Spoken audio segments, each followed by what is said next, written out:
안녕하세요. 백두산 금융연구소의 백두산입니다. 5월 16일 월요일 아침 9시 30분입니다. 늦잠을 좀 자서 강아지 영상으로 대체를 하도록 하겠습니다. 금요일날 미국은 나스닥이 3.8%, S&P가 2.4% 올랐네요. 숫자가 좀 큰 편입니다. 굉장히 많이 올랐으니까 이제 세상이 어떻게 될 것이냐, 이게 뭐 어떤 새로운 움직임의 시작이냐, 그렇게 생각할 수도 있지만 그건 무리한 생각일 수 있겠죠. 하루에 3%, 4%, 5% 하락하는데 하루에 3%, 4%, 5% 오르면 어때요? 이 자연스러운 겁니다. 뭐 하락만 그렇게 하고 반등은 0.5% 올라오고 그러라는 법은 없잖아요. 그죠? 3% 아래로 3% 움직였다는 얘기는 위로 3%도 움직일 수 있다라는 이야기로 받아들이셔야 되겠습니다.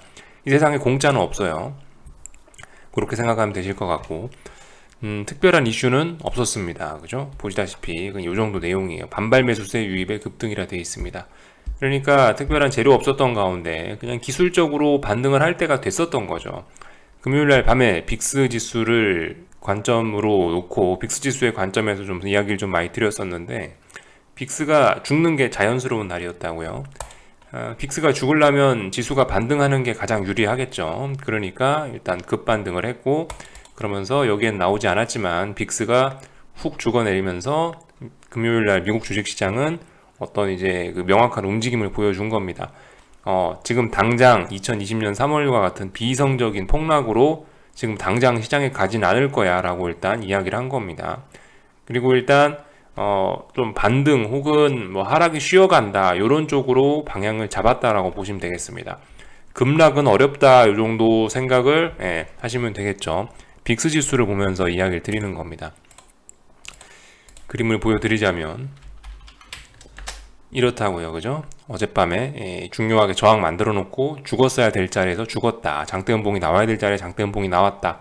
라는 얘기, 그죠? 얘가 떨어졌다는 얘기는 앞으로 당장 급락은 어려울 수 있다. 급락이 어렵다면 시장이 옆으로 설설설설 기면서 버티거나 아니면 탄력적인 반등을 하거나 뭐 이렇게 그죠? 생각을 하시면 되겠습니다.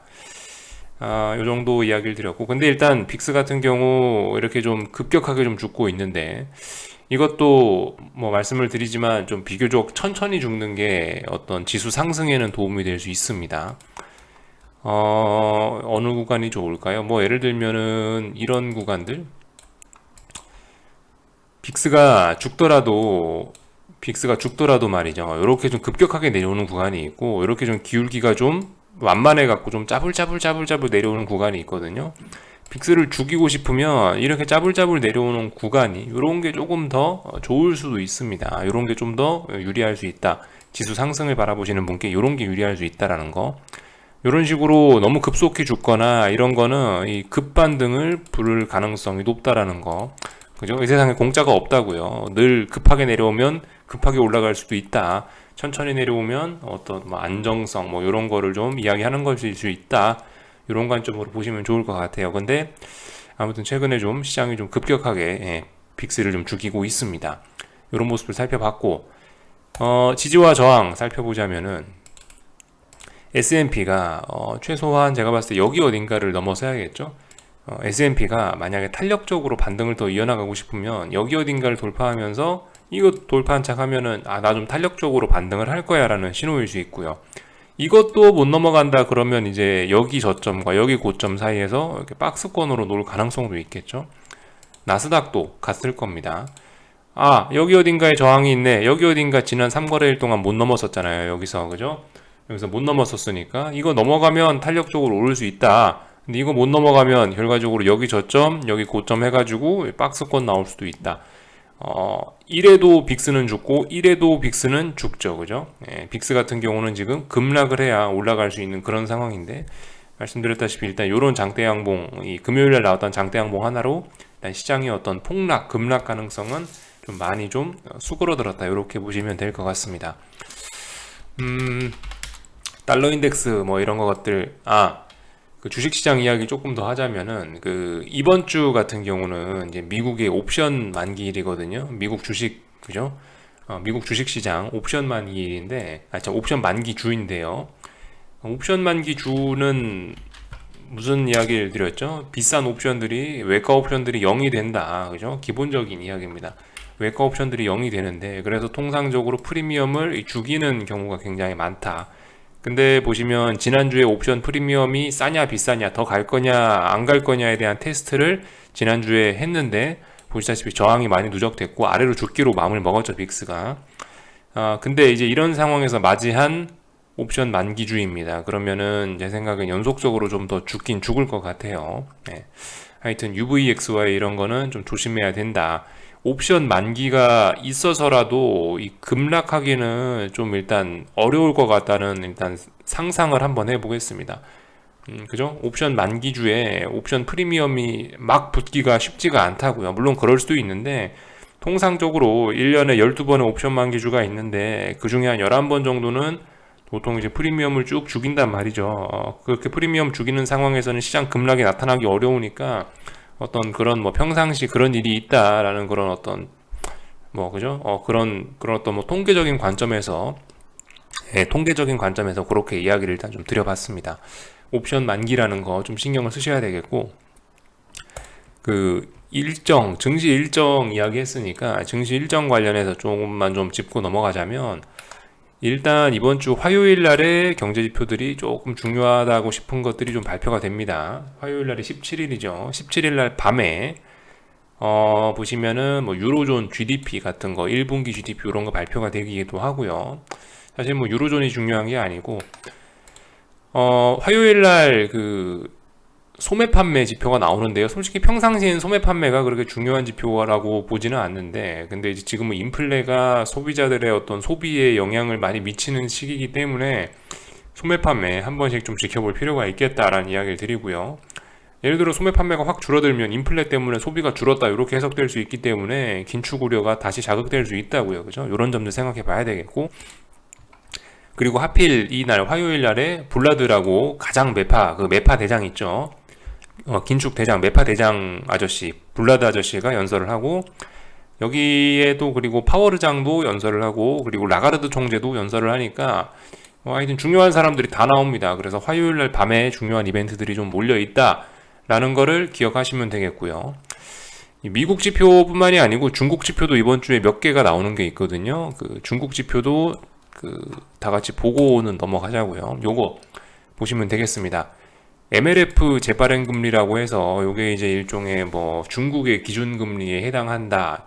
MLF 금리와 LPR 금리가 뭐 중국의 기준 금리에 해당한다라고 생각하시면 일단 그렇게 볼 수 있는 그런 금리들인데 당장 오늘이죠. 오늘 MLF 금리 결정을 한다고 하고요. LPR 금리 같은 경우는 금요일 날 발표가 된다고 하고요. 그리고 그죠? 오늘 11시에 4월 소비 투자 생산 판매 소비 투자 생산 지표가 발표된다고 하니까 이런 것들 좀 참고하시면 되겠습니다. 이런 것들이 아마 한국 주식시장 장중에 영향을 미칠 수 있겠죠. 요거 생각해 보셔야 되겠고요. LPR 금리 요건 금요일 날 하여튼 화요일 날하고 금요일 날 그리고 오늘 월요일 날 장중에 이런 이벤트들이 발표되는 게 시장에 영향을 미칠 수 있다 생각하시면 될 것 같습니다. 무슨 이야기를 하려고 그랬는데 지금 중국 같은 경우는 계속해서 그 금리를 인하하고 있거든요. 보시면은 중국 이번에 이건 그 주말에 나온 소식인데 중국 같은 경우는 보시면 뭐 1주택자 적용 모기지 금리를 20bp 인하했다. 뭐 이런 이야기들 나오고 있습니다. 그러니까 중국 같은 경우는 지금 계속해서 어떤 뭐 금리 인하 혹은 완화적인 정책으로 나서고 있는데 말씀드렸다시피 이런 점들이 이게 지금 미국이 긴축하고 있는 시기이기 때문에 이런 점들은 굉장히 큰 부작용을 불러일으킬 수 있다라고 이야기를 해드리고 있죠. 근데 이렇게 그렇다고 안 할 수도 없는 게 중국 같은 경우는 이미 좀 맛이 가고 있고 그렇기 때문에 그죠? 그래서 이로 인한 부작용이 뭐예요? 이렇게 미국과 통화정책이 엇박자를 하면서 나타나는 부작용이 환율이 맛이 가는 거죠. 그죠? 환율이 맛이 가면서 그래서 미국은 긴축하는데 중국은 완화하니까 당연히 통화 약세가 나타날 수밖에 없고 그 결과로 이렇게 위안화가 치솟았다라는 거. 위안화가 치솟으면 어떻게 되냐? 중국에서 자금 유출이 나타날 수 있다. 라는 거. 그죠? 그래서 말씀드렸다시피 최근에 중화권 증시가 어떤 전 세계 글로벌 하락의 대장이 됐다라는 이야기를 드리고 있습니다. 그래서 추세가 죽어 있고요. 여기다 더해서 하필이면 뭐 전염병으로 인한 봉쇄 이런 것까지 터져갖고 중화권 증시는 좀 약세를 보이고 있다. 근데 뭐 좀 먼저 빠지니까 좀 먼저 올라오기도 한다. 이런 점들을 생각하실 수가 있겠습니다. 하여튼 중요한 거는 미국이 긴축할 때 지 혼자 완화하면 뭐 거기에 따른 대가가 따라올 수밖에 없다. 중국뿐만이 아니고 일본도 해당되겠죠. 뭐 홍콩 이런 나라들 이렇게 맛이 가는 데는 다 이유가 있다. 그런 통화 정책에 그런 것들이 영향을 미칠 수 있다라는 거 알아놓으시면 되겠고, 약간 연속해서 좀 이야기 좀 더 하자면은 이게 금요일 날인가 나온 기사긴 한데요. 그죠? 이게 그러니까 지금 이거예요. 지금 그러니까 때늦은 금리 인상입니다. 때늦은 금리 인상. 한국 주식시장은 코스피 같은 경우는 이미 작년 6월부터 빠지기 시작했는데 대략적으로 그러니까 그때쯤부터 작년 6월이나 혹은 뭐 작년 초부터 해서 금리를 올렸어야 되지 않나 싶어요. 그러니까 한국 코스피의 반응 이런 걸 보면요. 근데 이미 이제 1년 이상 늦어갖고 지금에서야 금리 인상을 하고 있으니 말씀드렸다시피 전통적인 관점에서는 제때 제 타이밍에 정확하게 올려야 할 만큼만 올리는 그런 금리 인상은 주식시장의 호재일 수 있지만, 근데 보시다시피 이렇게 그 타이밍이 늦어지니까 이게 악재로 받아들여지고 있다. 원래 전통적으로는 금리를 올리면은 연준이 인정한 호경기다라고 하면서 야 이거는 지금 경기가 좋으니까 긴축을 하는 거야 라고 하면서 주식시장이 금리 올리면은 금리 인상 초창기엔 살짝 빠지다가 같이 막 따라 올라가서 난리가 났었다고요, 주식시장이. 근데 지금 이런 전통적 관점 이제 깨졌다. 지금 주식시장의 100% 확률이었던 거 요게 하나 깨진 겁니다. 항상 그랬어요. 지금까지 몇십 년 동안 항상 금리 인상할 땐 대세 상승이 따라왔는데, 근데 이번에 같은 경우는 처음으로 그게 깨진 겁니다. 처음으로 금리 인상했는데도 불구하고 주식시장이 하락을 하는 기이한 현상이 나타난 거죠. 왜 이런 기이한 현상이 나타났냐 알고 보니까 쉽게 생각하면 요거다. 때늦은 금리 인상 탓이다라는 거예요. 그죠? 그래서 파월 의장님 큰일 나셨다. 지금까지 자기가 차곡차곡 쌓아온 자기 커리어를 자기가 이제 물 말아먹게 생겼다. 이번에 연임을 하셔가지고 괜히 박수 칠 때 떠났어야 되는데 박수 칠 때 안 떠나시더니 이제 발등에 불이 떨어졌다. 이렇게 생각할 수가 있을 것 같아요. 그래서 요 정도 이야기를 드렸고요. 그죠? 미국 주식시장하고 이런 거 다 봤죠? 이야기가 좀 옆으로 샜는데 달러 인덱스 어젯밤에 뭐 살짝 조정 나오고 있습니다. 약간 오버슈팅일 것 같긴 한데 5월 12일 날의 상승이 오버슈팅일 것 같다라는 이야기를 했는데 생각보다 덜 내려왔습니다. 얘가 만약 오버슈팅이었다면 제 생각엔 이 양봉을 그대로 다 되돌렸을 것 같은데 이거 생각보다 달러가 훨씬 강하네라는 생각이 듭니다. 훨씬 많이 죽었어야 될 것 같은데 금요일 날. 근데 일단 보시다시피 너무 강해서 야 이거 달러 강세가 좀 계속 더 비이성적으로 이어질 것 같다라는 생각이 좀 들어요. 근데 말씀드렸다시피 이유가 있어요. 유로존 지금 긴축 못하고 있죠. 그리고 중국도 긴축 못하고 있죠. 완화하고 있죠. 어떻게 돼요? 상대적으로 다른 통화들이 박살나고 있으니까 달러와의 강세가 이게 인정이 될 수밖에 없는 거예요. 지금 이런 상황인 거죠. 지금 달러가 이렇게 올라가도 굉장히 빠르고 기술적으로는 좀 과잉이다 이런 이야기를 할 수 있기는 한 타이밍인데, 그럼에도 불구하고 지금 계속 내려오지 않고 올라가는 게 이런 재료들이 있어서 도무지 이게 내려오기가 보니까 쉽지가 않아 보입니다. 이런 모습들 확인하셔야 될 것 같고요. 그래서 일단 뭐 계속 올라갈 수 있을 것 같다. 지금 보니까 분위기상으로 봤을 때 심상치가 않다. 이런 것 때문에 신흥국 증시가 위험할 수 있다. 이런 이야기 드리고요. 금리 같은 경우는 계속 이제 박스권 구간, 그죠? 아직까지 뭐 조정 중입니다. 근데 아직까지 뭐 여기다 대고 특별히 이야기를 드릴 만한 어떤 뭐 방향의 전환 이런 건 아직까지 나타나지 않았어요. 이 정도 하락한 건 그냥 조정에 불과한 거고, 아직까지는 이런 거는 뭐 이런 흐름은 더 올라가겠다고 여기서 지금 조정하고 있는 꼴이라고 밖에 이야기를 못 드리겠습니다. 금리 같은 경우 최근에 상승세가 너무 가팔라기 때문에 지금 이런 식으로 해서 박스권으로 해서 어떤 기간 조정 이런 걸 거치고 또 올라가려고 하는 게 아닌가 싶은 생각이 들긴 드는데요. 하여튼 지금 현재 금리가 다시 하락 추세로 전환되겠다는 신호는 아직까지 보이지 않아요. 아직까지 이거는 상승 중 조정에 불과한 겁니다. 용어 선택 여러분들 잘 하셔야 되겠죠. 이 하락이 아니죠. 이거는 물론 뭐 단기적으로 요만큼만 보면 야 하락했다 이렇게 하는데 하락이 아니고 상승 중 조정. 그러니까 상승 추세 중에 하락하는 거는 그건 이제 조정이라고 표현을 하는 거고, 그죠? 또 그리고 하락 추세 중에 조금 오르는 거는 반등이라고 표시를 하는 거고요, 그죠? 그런 용어 선택 좀 잘 하셔야 되겠습니다. 하여튼간 이 정도 이야기를 했고요.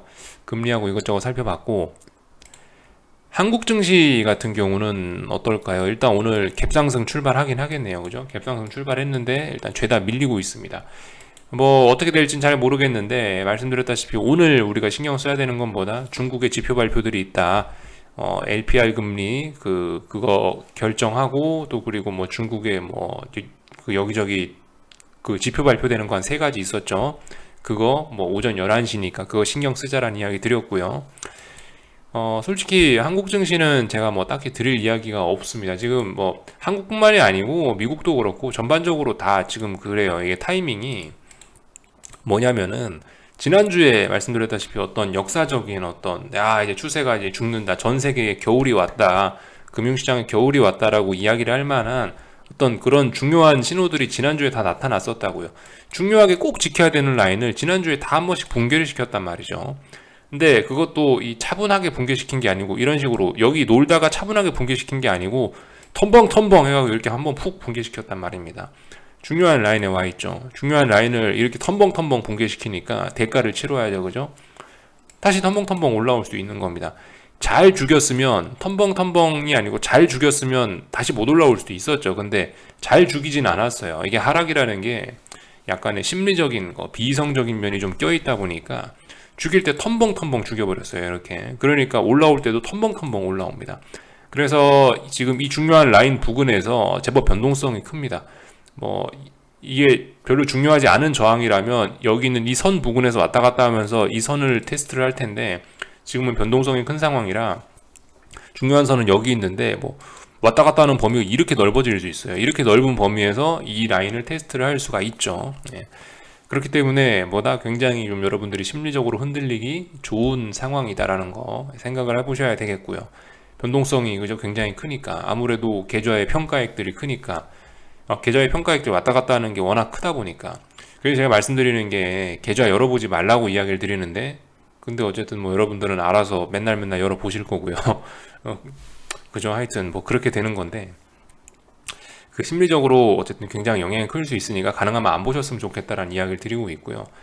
하여튼간 지금 굉장히 또 반등이 크게 올라왔다고 또 불안해 하시는 분들이 계시는데 이게 지금 상황에서 저는 여러분들께 마음의 위로의 말씀은 드리지 않을 거예요. 잘 될 거야. 이런 이야기 저는 드리지 않을 거예요.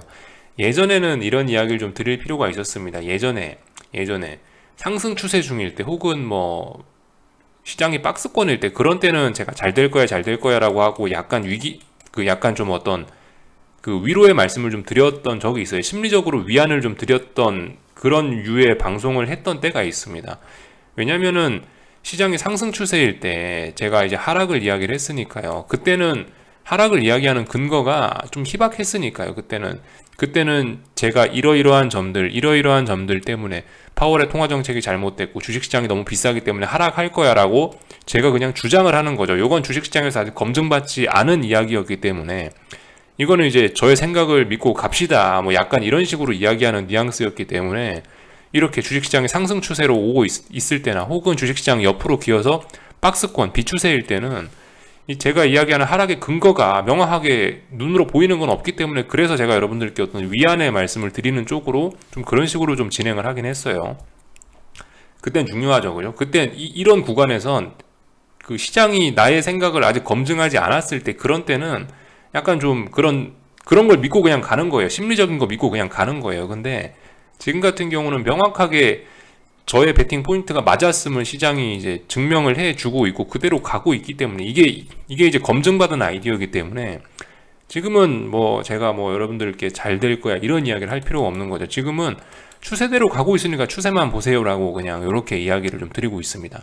그래서 분명히 예전에 이런 타이밍하고 시장이 오를 때, 시장이 박스권일 때 그럴 때 이야기하는 거하고 지금 이야기하는 건 분명히 그래서 뉘앙스나 어떤 뭐 영상 이런 유튜브 채널의 운영하는 이런 그 운영하는 스타일 이런 게 조금씩 달라진 겁니다. 그래서 여러분들도 그래서 거기에 맞춰서 좀 한번 잘 생각을 해보셔야 돼요. 지금 아래쪽으로 잘 가고 있고 아래쪽으로 순방향으로 정방향으로 잘 가고 있는데 왜 여기서 이게 겁을 내야 되고 그리고 말씀드렸다시피 이 일봉 하나하나 보면서 일희일비 하지 말자. 여기 고점과 고점 연결하고 저점과 저점 연결해서 이 추세 확인하자고 하는데 뭐 어젯밤에 반등이 올라왔다라고 해서 뭐 이게 추세가 엄청나게 뭐 어떻게 된 것도 아니고요, 그죠? 지금 같은 경우는 그냥 반등시 매도 전략 그냥 그 생각하면서 반등이 어디까지 올라오나 요거 그냥 뭐 그런 생각하면서 그냥 가만히 지켜보는 거예요. 그 충분히 반등이 올라오길 기다리셨다가 이제 반등이 멈추는 타이밍이 오면 이제 그때 이제 숏포지션 한 숟가락 얹으시거나, 아니면 제가 말씀드렸다시피 고점과 고점 연결한 선에 대이면 하락 추세니까 아래로 다시 빠질 거 아니에요. 그러면은 본인이 고점과 고점 연결을 이렇게 선을 해 놓으시고 추세선 만들어 놓으시고 추세선에 닿을 때까지 기다리시던가요. 요 부근에 올라오면 여기서 이제 한 숟가락 얹으시면 되잖아요. 그죠? 이게 그러니까 뭐 하루 올라왔다고 이게 뭐 긴장을 하고 그럴 게 없다고요. 오히려 지금 상황에서는 저는 이 빅스가 금요일날 밤에 확 죽어서 시장이 급등을 하면서 오히려 저는 이런 점들이 좀 좋다라고 생각해요. 제 입장에서는, 제 어떤 하락을 보는 입장에서는 이런 게 좋다라고 생각해요. 이 주식시장이 그렇게 많이 올라왔는데 지금 이 정도 빠지고 지금 모든 어떤 지금까지 쌓아놨던 어떤 뭐 업을 전부 다 이거 해소하고 갈 거냐, 그렇게 보기엔 좀 지금 그죠? 주식시장이 올라온 게 너무 많다고요. 너무 버블이 심했었다고요. 한참 더 빠져야지 이게 좀 이제 그 주식시장의 밸류에이션 뭐 이런 게 좀 해소가 좀 될 텐데, 이 비싼 주식시장이 해소가 될 텐데, 근데 지금 빅스가 막 바로 막 40, 60, 80까지 올라가면서 막 있는 힘껏 폭락을 해버리면 그런 게 해소가 안 될 거란 말이죠. 그러니까 하여튼 주식시장이 지금 한참 저는 더 빠져야 된다라고 보는 입장인데, 그리고 실제적으로 추세도 그렇게 잘 가고 있고요. 그렇기 때문에 힘을 아껴 써야 된다. 주식시장이 하락을 더 하려면은 주식시장 하락 더 할 거니까 뭐 이런 자리에선 좀 힘을 아껴 쓰는 게 맞다, 이런 식으로 이야기를 드리고 있는데, 그죠? 아무튼간 그 힘을 지금 아껴야 될 자리에서 아끼고 있다, 힘을 재충전해야 될 자리에서 재충전하고 있다. 그래서 이런 반등이 반갑다, 이런 이야기를 좀 드리고 싶고요. 하여튼 그래요. 그래서 막 지금 반등 올라오니까 막 불안하신 분들이 계시는데 이 좀 욕심을 좀 내려놓으셔야 되겠고, 또 그리고 투자하시면서 이거 한마디만 하고 마칠게요. 그 누구나 손해볼 수 있거든요. 당연히 손해볼 수 있어요. 주식시장은 불확실한 공간이잖아요. 불확실한 곳이기 때문에 당연히 손해를 볼 수 있는 건데, 한 푼도 잃지 않으려는 그런 태도 때문에 이게 시장이 더 불안하고 안 보일 수 있다라는 거 생각을 좀 해봐야 되겠습니다. 그 예전에 제가 이제 밴드 오브 브라더스라고 이거 전쟁 드라마죠. 전쟁 드라마, 뭐 전쟁 영화인데요. 여기서 나왔던 대사가 유명한 게 하나 좀 생각이 나갖고 요런 이야기를 좀 드리는데, 이 사람이 굉장히 어떤 겁쟁이 병사 역할로 나옵니다. 이 사람이 이제 그 되게 전쟁에 대한 무서움 이런 걸 극복하는데, 어떤 되게 그 베테랑 병사가 이런 이야기를 하죠. 넌 어떻게 그렇게 잘 싸우냐? 그랬더니 뭐라고 하냐면은 나는 전쟁터에 들어왔으면 나는 이미 죽어 있다라는 생각을 해야 된다. 내가 이미 죽었다라는 생각을 받아들이는 그 순간부터 뭐 진정한 군인이 될 수 있다, 이런 식으로 이야기를 했거든요. 본지 오래돼서 저도 정확하게 기억은 안 나는데 대략적으로 이런 뉘앙스로 이야기를 했습니다. 무슨 말을 제가 하려는지 이해가 좀 되시죠? 주식시장에 들어왔으면 손해볼 수 있다라는 걸 받아들여야 돼요. 나 망할 수 있어. 언제든지 망할 수 있어. 이거는 굉장히 불확실성한, 이건 굉장히 위험한 게임이야 라는 거를 마음 깊이 이걸 받아들여야 돼요. 이거 받아들이지 못하고 이거는 뭐 그냥 뭐 어디 뭐 출근하면 무조건 돈 버는 개념으로 그 100% 확률로 돈 버는 거, 뭐 예금 적금, 뭐 어디 그 월급 받는 이런 개념으로 생각을 하시면은 주식시장에 와서 아무것도 할 수가 없다는 거 좀 생각을 해보셨으면 좋겠습니다. 사실 오늘 별로 이게 한국 증시에 관해서는 이미 그죠, 지지와 저항 다 말씀드렸고 그런 상황이라 좀 옆으로 새는 이야기만 드렸어요. 네, 여기까지 하겠습니다. 궁금한 거 리플 남겨주시고 오늘 저녁에 뵙도록 하겠습니다.